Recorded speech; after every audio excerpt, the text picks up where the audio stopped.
Hello, everybody. We are watching 3 Creepy Story School Lockdowns by none other than Mr. Nightmare. And his name has Nightmare in it. He's not trying to tell you he's going to give you nightmares. He's just going to tell you his stories are going to screw your brain up. So let's just start the video and get this done and over with. This is something you guys have been requesting the hell out of for a long time. It took a lot of time, but I finally found 3 stories that take place during school lockdowns.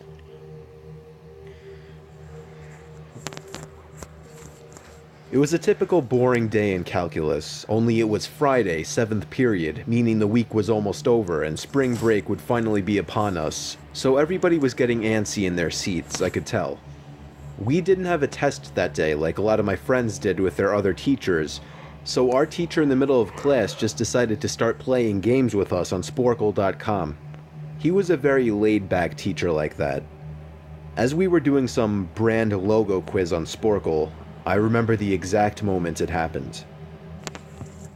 Right after my friend answered a question, I remember the exact answer too, Adidas.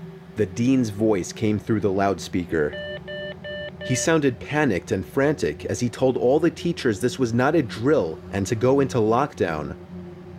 I actually got the chills, and I got goosebumps on my arms as our usually laid-back teacher too seemed panicked as he ran to turn off the lights and ushered us to the back corner of the room.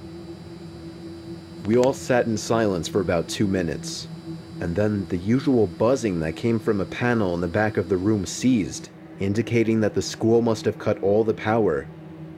We all looked at each other, realizing this must be serious. A few more minutes of waiting later, we heard a man screaming at the top of his lungs coming down the hallway. 2 girls in the class actually started crying, which made all of us even more scared. As the screaming got closer to the classroom, the lunatic-sounding man started banging on the lockers while screaming, "I'll kill all of you." It was at that moment that I started to fear for my life. My teacher shushed us as we all looked at each other to see our peers' reactions. The banging then moved from the lockers to our classroom door. And that's when one of the crying girls screamed no. The banging on the door only grew worse as the man started screaming, "Open up." 2 of the girls in the class were crying out loud now.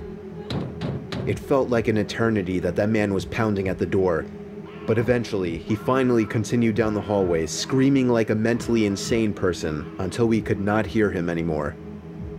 I'd say 10 minutes later, though it felt like half an hour given the situation, the dean came back on the loudspeaker explaining the situation, which was surprising for him to do. He explained that some apparently mentally unstable person entered the building and assaulted the woman sitting at the front desk, causing her to flee the building screaming, and staff wasn't sure if the man was armed or not. Now this was before the school had cameras or could afford proper security, so the school was wide open to something like this happening. The staff had done a sweep of all the hallways and classrooms and couldn't find him, so the dean instructed the teachers to resume teaching but to keep all the doors locked and to not let any students leave for any reasons. The most disturbing part, however, is that one of the janitors working the night shift found the man sleeping in one of the storage closets near the back end of the school, and according to rumors that were spread by my peers, sticking out of his pocket was a .44 Magnum. The janitor must have done something stupid to wake him up, for example, leaving the closet door open, because by the time a police officer could arrive on the scene, the man was gone. My entire class, as far as I know, to this day, has no idea if this man was ever found, but I like to think that right now, he's being given the proper help that he needs. That's messed up.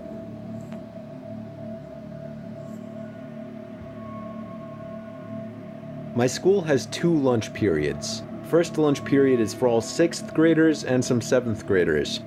The second lunch period is for the other half of the 7th graders and all 8th graders. The lockdown happened in the beginning of October. The day the lockdown occurred, it was overcast and rainy.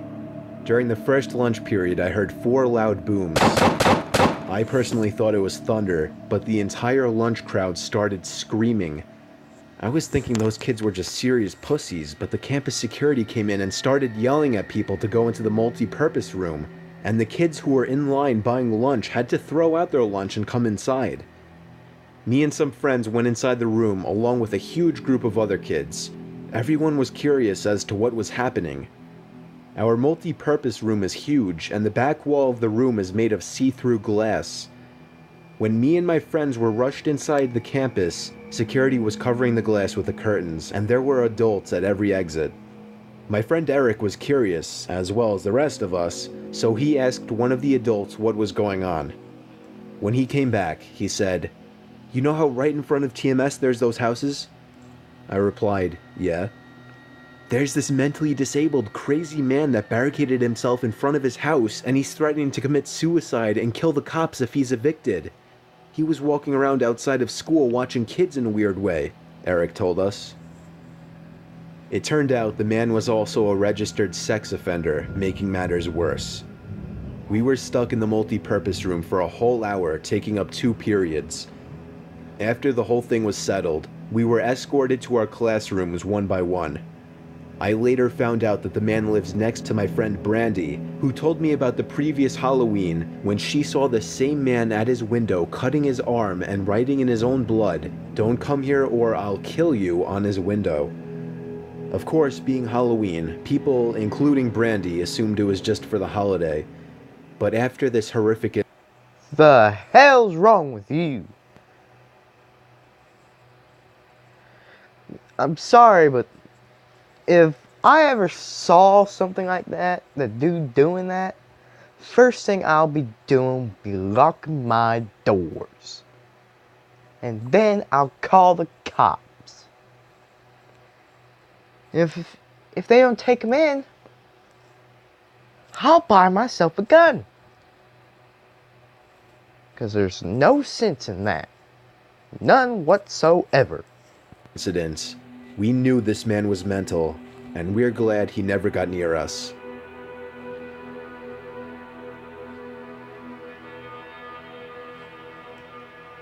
I'm 22 years old, fresh out of college, and I recently got a job at my old high school as a sort of computer intern in the school basement. The basement of the school is very messy and disorganized, but there is a small 3-person office that's actually very nice down there. It has 3 nice big desks, 2 mini fridges, a flat screen TV mounted on the wall, and oh so satisfying air conditioning, a luxury the students and teachers cannot enjoy in the school. And of course all the school servers and other computery stuff. I got the job because 3 of my old computer teachers flat out adored me. I could actually consider them as real friends, not just teacher figures, so they all helped tremendously in landing me this job. It's been great, until something that happened a few weeks ago. My 2 co-workers that shared the office with me, Dave and Gary, weren't in the office at the time. They were upstairs working on papers or whatever. I was eating my sandwich during my lunch break when I got a phone call from one of the women in the front office telling me the school was on lockdown and that somebody, possibly armed, had entered the school. There wasn't much that I could do other than turn off the lights because, surprisingly, as nice as this little office was... That's when I graduate, I'm buying myself a gun. And if I go to work, I'm going to have the permit and the license to carry a gun into my work. There's no reason that should happen either. We're letting crazy people in our school. We're not normal. Oh, you're telling me. It didn't have an actual door to it, just a big opening, and the door to the whole basement didn't even have a working lock. For my own safety, I did turn off all the lights in the office and my computer screen. I kept my phone on the desk, texting both Gary and Dave, but they wouldn't respond. I sat down there in the dark, playing games on my phone for like 20 minutes, waiting for the call from up front to tell me to resume working. I had no idea what was happening. I couldn't hear what was going on upstairs from down here. but I was not allowed to make any calls until I was informed that the lockdown was over. Then the noisy basement door opened. As the creaking echoed across the basement and into my office, I sat up from my seat, wondering if I should call out Gary or Dave. I was eager to get some info from them. Someone then came running down the stairs, and their footsteps were approaching my office. I pushed away my chair and crawled under my desk. Somebody entered the office but did not turn on the lights. There was just silence. I can't even describe the fear I was experiencing. I felt like if I made one sudden noise, I'd be a dead man. Suddenly, my phone dinged as I got a text message. I felt my entire world shrivel up and die at that one moment as I clenched my teeth in fear. Footsteps suddenly moved closer to me until I finally dove out from under the desk in capitulation, begging whoever it was not to kill me. And just then, someone grabbed my arm and pulled me up. It was some guy in a red plaid button-up, jeans, and a reddish-black cap. He told me, "It's okay, I'm just down here hiding with you." "What's going on up there?" I whispered to him. He kind of ignored my question and asked me if there's an exit down here. I told him, "Yeah, around that way." Before he could do anything else, I asked him, "Who are you?" There was a brief moment of silence before he started explaining he was coming in to pick up his son when a teacher told him to hide. After his explanation, I checked my phone and saw the text I received was from Dave. It said, "Dude, this is fucking crazy. Some guy with a gun shot Mr. Buckley. He's wearing a red shirt and a hat. Whatever you do, don't come upstairs." I was about to reread that text out loud to the man until I realized. I looked up and felt my stomach sink. The man seemed to catch on to my suspicious stare. Panicking, all I could think to do was to run for the upstairs. A gunshot echoed through the basement, and I could hear the bullet ricochet off something metal in the darkness. But thank God the bullet missed me, and I made it upstairs. Fortunately, police were waiting at all exits, including the basement exit, and caught the man the second he opened the door. More good news, our teacher, Mr. Buckley, survived the gunshot. It was later determined that the man and Mr. Buckley had some beef for whatever reason, but that was never revealed. All we know is that Mr. Buckley couldn't have done anything that would have warranted this kind of... The kid did not graduate from school because of Mr. Buckley. That's what kind of beef it was.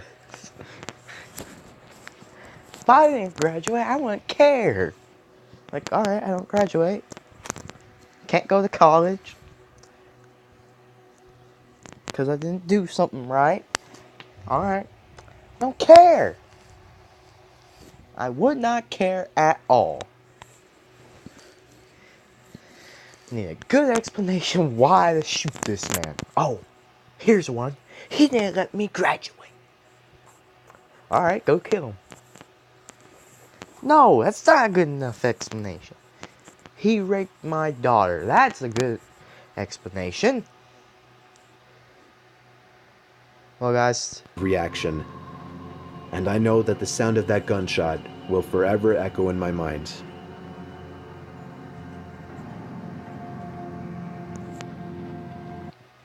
Thank you for watching.